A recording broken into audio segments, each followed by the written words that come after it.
This is The Scoop for Thursday. I'm Lisa Marzilli with the WMNF News headlines.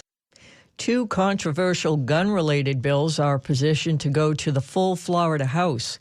The Republican-controlled House Judiciary Committee voted yesterday to approve a bill that would lower the minimum age to buy rifles and other types of long guns from 21 to 18. The bill would reverse part of a law that increased the minimum age to 21 following the 2018 massacre at Marjorie Stoneman Douglas High School in Parkland. Bill sponsor Bobby Payne says the legislature has taken strong steps to improve school safety over the last 6 years and that the age restriction might violate federal constitutional rights.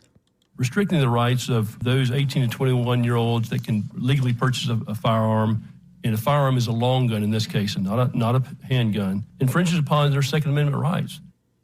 The committee also voted to approve a bill that would seek to prevent a waiting period for background checks on gun purchases from taking longer than 3 days. Representative LaVon Bracey Davis voiced her concern about the guns falling into the wrong hands. What happens when someone gets a firearm and the 3 days the background check hasn't come back and then they find out that they should not have had a firearm? A Senate version of the background check bill has not been heard on committee, and no bill has been filed in the Senate to lower the minimum age to buy rifles and other types of long guns. There are 2.5 weeks left in the 2024 legislative session.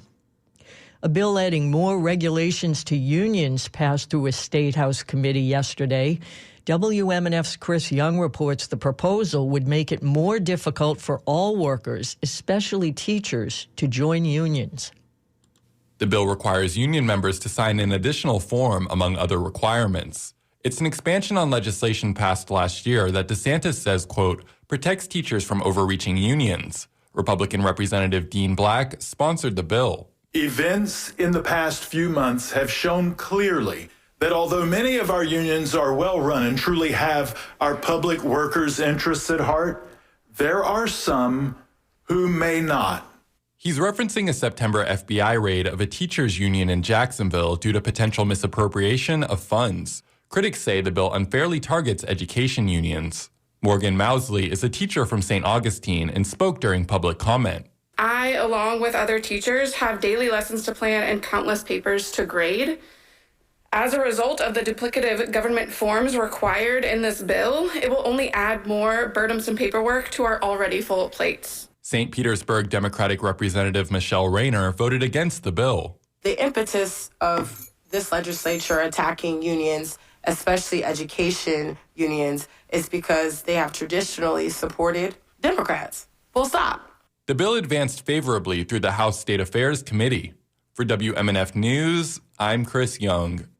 A House committee approved a controversial measure yesterday that would allow parents to file civil lawsuits seeking damages for the wrongful death of an unborn child.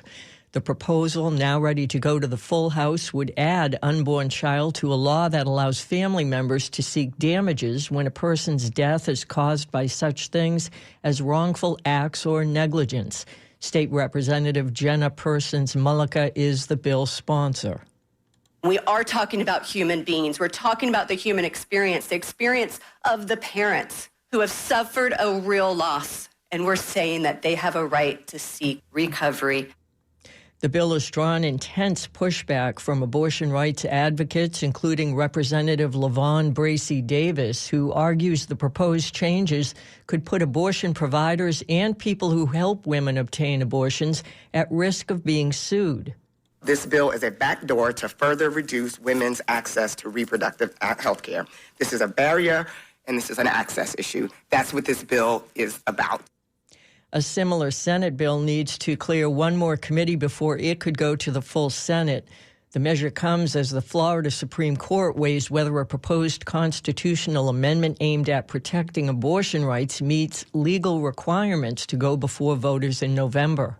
The court has until April 1st to decide on the issue.